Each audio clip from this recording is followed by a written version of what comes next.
Today we're taking you closer than ever before.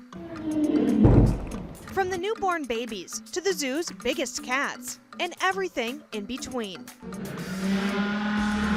Get ready for a wildlife experience like no other. So today's exam was an ultrasound examination.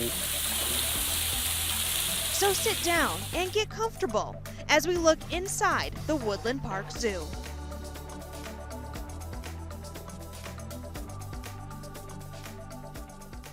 Hi, I'm Shelby Miller and welcome to the Woodland Park Zoo. Through these gates, there are more than 900 animals and 250 species, from the roaring African lions to the fun-loving Humboldt penguins. And speaking of fun, that is exactly what we're going to have today.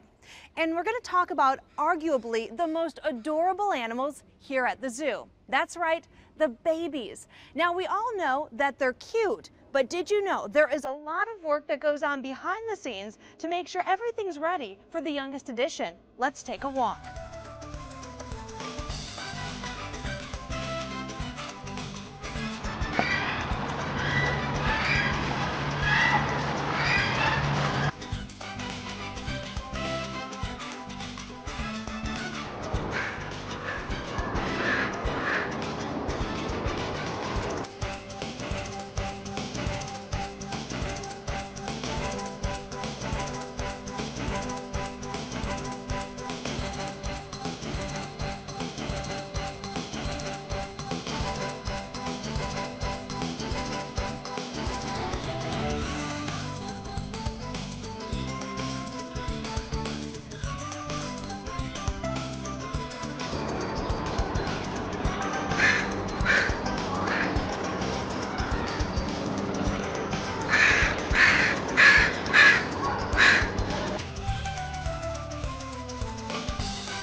Our first stop, off to explore the forests of tropical Asia, which is home to some of the world's most endangered species.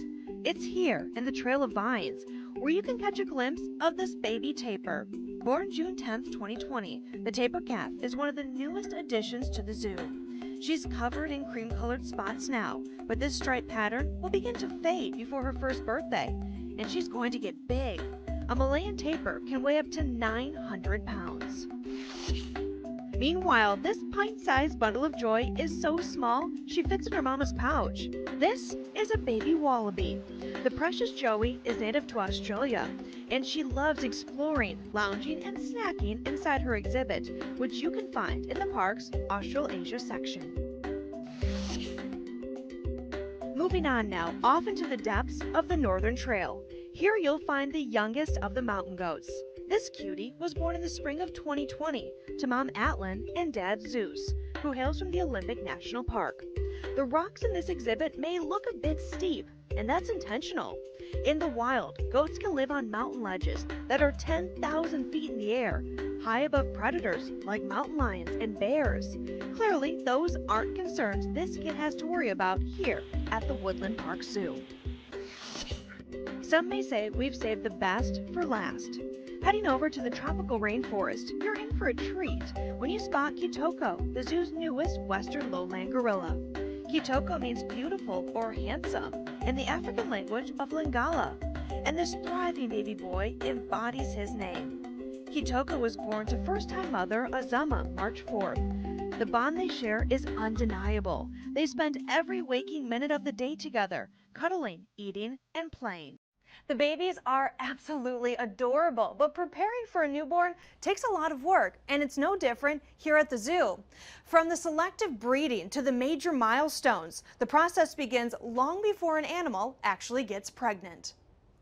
Whenever a first-time mom gives birth, we always plan for what could happen and what we expect to see, but it's always heartwarming to see actually doing well. These days, baby Kitoko continues his development as the newest gorilla in the troop. The process of bringing this bundle of joy to life has been years in the making. Well, her story began with the baby being born. Really, the long story is it began when the new male came to the zoo 2 years prior to that. And so when we brought this new male into the zoo, it put us in a position to actually be able to breed not just one of our females, but potentially all 4 of them. But before any breeding can be done, a father must first be chosen. In this case, that's where Kwame came into the picture. We provided them input on our personalities of our females, and then his personality came from them, and so we realized that, yeah, that's a good match. It's a good personality fit. The 20-year-old silverback came to Seattle from the Smithsonian National Zoo in 2018.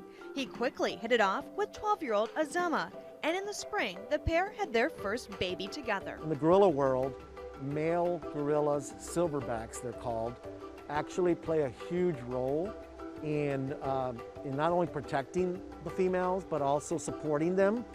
And we realized that it was really important that we had a male join our troop that had the personality to be able to manage young, rambunctious females. Watching Kwame, that's clear. That's his favorite position. He will stand in such a way that he can see the entire troop. He can see all the gorillas, he can see what they're up to. Even when he decides to lay down and rest, he's always looking certain ways. And Azama also has a lot on her plate.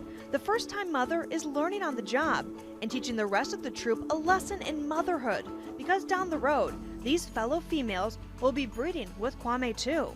It's all in an effort to help this critically endangered species grow. It's really an interesting process, not just from the standpoint of giving these females an opportunity to be mothers, but also giving all the other gorillas in the area the opportunity to see what good mothering is about.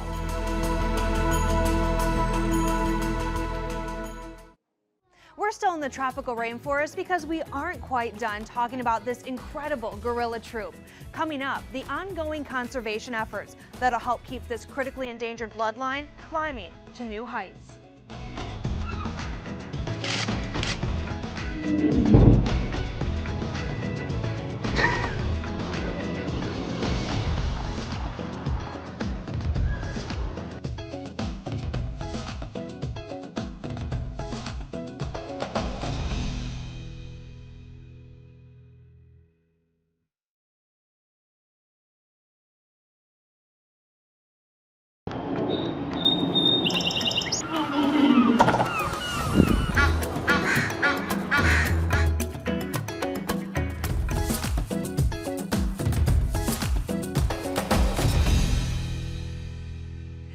I'm Shelby Miller, and welcome back to the Woodland Park Zoo. Now that we've introduced you to the adorable babies, let's talk about why it's important these animals breed here at the zoo. It's part of a worldwide conservation effort called the Species Survival Plan, and it helps save endangered animals like gorillas, snow leopards, tree kangaroos, and more. We look very closely at the genetics of not just our gorillas, but all the gorillas across the country. And these pairings are made in such a way that it optimizes the genetics of these animals. But really just as important is that these decisions are made also to provide each female an opportunity to be a mother. And that's important because gorillas are social animals, and part of being a social is that they need to experience not just being around older gorillas, but being around babies as well. When a baby is born, we don't intervene at all. Mother and baby need time to bond, and that bonding process continues throughout the first 6 or 8 months of that child's life. And so we have a set of, we call them milestones. So for example, the first time the baby's teeth came out, right? You could see that was a significant milestone because that's telling us that the baby's teeth he's developing normally. Right now what we're seeing is the baby becoming more independent, wandering away from mom, learning to explore its environment on its own, tasting the different foods that mom is eating. Those are all the normal behaviors that we expect to see, and it's fun to actually see it on paper and then see it for real. It's also interesting at this point too, as the baby gets stronger, it's actually going to hold on to mom, and mom's going to do less holding herself. So in other words, the baby will clutch mom's fur, and then she'll climb to the top of one of our trees. And it's scary, but it's also really fun to see how strong the baby's getting. And more importantly, not only is mom teaching the baby, mom's also learning the right behaviors, right? You know, they'll make mistakes from time to time, but she learns from those mistakes. And then the other females in the troop are also learning by watching her. So when it comes time for them to be mothers, they're going to have the experience of watching Azama interacting with Kitoko. It brings us great joy to introduce all these babies to our guests. The main reason that we're breeding these animals is because they are not only ambassadors for their wild cousins, and they help us tell these conservation stories about how the zoo is working to save these animals. They also act as a genetic reservoir, if you will, for animals in the wild. So for example, there's probably more genetic diversity with our gorilla population in zoos than there may be in the wild. And that's important for saving the species long term. We develop a birth management plan, and part of that planning process is to look at what we need to do in preparation for the baby. So for example, with the baby proofing that we would do in our gorilla exhibit, you know, an adult gorilla can use a fire hose and or some rope and climb up easily. A baby can't, so you need to give it a little more help. A few more extra rope lengths for it to climb on, toys for it to play with, so to interact with to build the muscles. For some species, we actually have to go in and look at the exhibit that they might go into. You know, where can a baby get in trouble accidentally? And so modify that so that the baby can be safe in the exhibit. Every time I think about my zoo career, I'm always astonished at the fact that I've been doing this now for 36 years. This is my 4th zoo. And so over the course of my career, I've learned a lot about not just how wonderful all these species are, but how important they are to helping their wild cousins. A big part of what we do at the zoo is about educating our public. It's about giving them these experiences with our animals to make sure that they learn to appreciate the animals the way we do, and create this empathy, right, that they'll take home with them. And maybe a small part of they'll change something they're doing at home. Maybe they'll support the zoo a little bit more because they recognize that we're not just displaying animals, we're actually helping to conserve them. From one social learner to another, there are more than 40 energetic Humboldt penguins here at the Woodland Park Zoo. We'll be talking about the youngest of them all coming up. Plus baby proofing and preparation. We'll tell you what goes into the work behind the scenes to make sure an exhibit is ready for a newborn.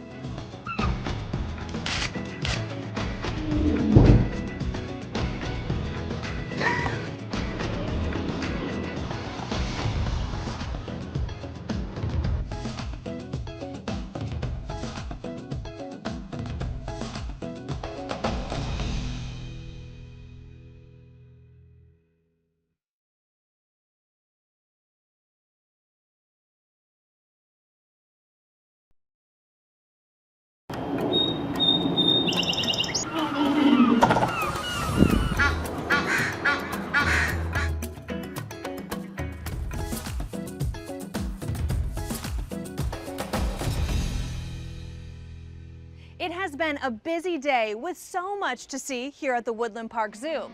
We introduced you to the baby animals, went over their birth and survival plans, and coming up, we're going to show you what it takes to baby-proof an exhibit. But first, we wanted to go swimming with the penguins because, well, who doesn't? So she is 3 months old. Her name is Yaku, which means water in Quechua.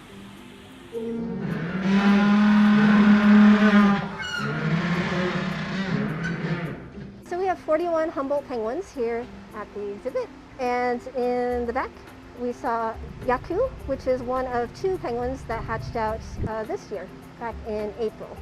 They are number 74 and 75 of the chicks that we've had hatch out here in our 11 years.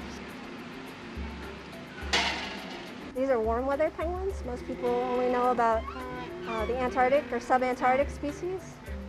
So we're very fortunate here in Seattle to have weather that cooperates, that allows us to have these adaptive species. It's also great because they each have all their different little personalities, right? So we have 41 penguins, 41 different personalities. You saw they can be picky when they're eating. It's really important to know who likes what. So that way, if they're not eating their favorite foods, that might give us an indication that that's maybe something's going on with their health. So this is the silver side. This is kind of like a penguin Twinkie or penguin candy. This is their favorite. Very high in calories, very high in nutrients. They love it. Their next favorites are these, which they don't get very often, so it's a novel item. This is trout, little mini rainbow trout. Again, in the wild they'd be eating sardines and anchovies, so they like small fish, and they love their trout. So this room is used for a number of things. Sometimes enrichments, like first thing in the morning, we give the birds access to this area where they can play with toys and frolic, run around with each other. Basically, it's a great enrichment opportunity for them, especially first thing in the morning. They're up with the sun and ready to go. During the breeding season, most often we'll use this room to help transition the chicks from nest onto the exhibit. So we'll take them from the parents at around 50 days of age, bring them in here, acclimate them to this different environment, acclimate them to us, and learning how to hand feed. It's most important. Giving them access to water in this graduated pool so that they can practice diving, holding their breath, learning to maneuver, building strength, all of those kinds of things, learning to swim and doing penguin things. Peru around now, there's thought to be around anywhere from 9,000 to 13,000 Humboldt penguins. There are also populations cropping up in Chile. But when you think about it, that's actually a very low number. So it's really important for us to bring their story to the people and have them see these Humboldt penguins in this environment and to see them thriving here, see how they're doing, see how they interact. People are fascinated by penguins anyway. But to tell the story of Punta San Juan and the plight of the Humboldt penguin, it's a very important conservation message that we want to share with the public. It's just great for people to be able to interact with them, to watch their behaviors.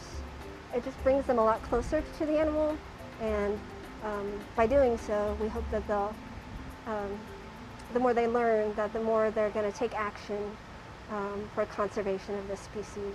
Paying attention to things like climate change and pollution, plastic pollution, things like that.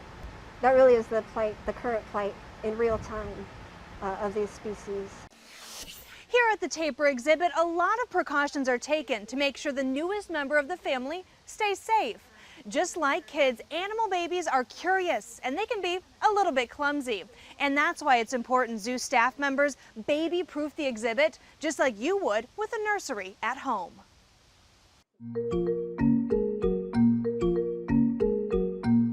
Following closely behind her mom, this baby tapir is still getting her footing as she trots through her exhibit at the Woodland Park Zoo. She is undeniably one of the cutest things around. She sure is. This baby girl spent 13 months in her mom's belly. She's just a month old and still getting acclimated to life here at the zoo, which is why it's important the exhibit team limits any risks a tiny tapir may encounter. When you have a 700-pound adult, you don't have to worry about a 4-inch gap. But when you introduce a baby into that space, the baby could stick its head in that area, a 4-inch gap, and maybe get wedged or panic. And so we closed up all those kinds of gaps. Tapirs are warm weather animals, so it's important the baby doesn't get chilly at night. Exhibit workers change the temperature and humidity sensors in the barn, so it's always comfortable at the little tapir's ever-changing height. Tapirs are great swimmers and often use their trunk-like snouts as snorkels. But the exhibit's pond can be a bit deep for a calf. So we drained the pool, started out with just about 2 inches of water, and slowly over the days have increased. Now I think we're up to about 8 or 10 inches of water is all. And the calf will go in there and splash and get used to the water and understand how its body is relative to floating in that level of water. And as we fill it, we'll get more and more comfortable with that. For every species, baby-proofing an exhibit is unique, but it's always important. Tapirs are highly endangered in the wild. Here at the zoo, staff members make sure first-time tapir mom Ulan and her baby girl are set up for success. There's only something like 36 of these Malaysian tapirs in all of zoos in North America, so pretty exciting that we have a successful program here and we have a baby to show people.